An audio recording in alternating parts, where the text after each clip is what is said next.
നമസ്കാരം. കർക്കിടക മാസത്തെ നമ്മൾ പൊതുവെ രാമായണ മാസം എന്നുകൂടി പറയാറുണ്ട്. എന്നാൽ കർക്കിടക മാസത്തിൽ രാമായണം മാത്രമല്ല, നാലമ്പല ദർശനവും ഒഴിച്ചുകൂടാനാകാത്ത ഒന്നാണ്.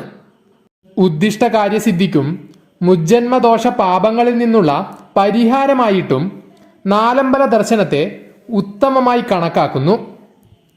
ഇത്തരത്തിൽ മുജ്ജന്മ പാപദോഷങ്ങൾക്കുള്ള പരിഹാരമായി നാലമ്പല ദർശനം അത്യുത്തമമായി പൂർവികർ കണക്കാക്കുന്നു.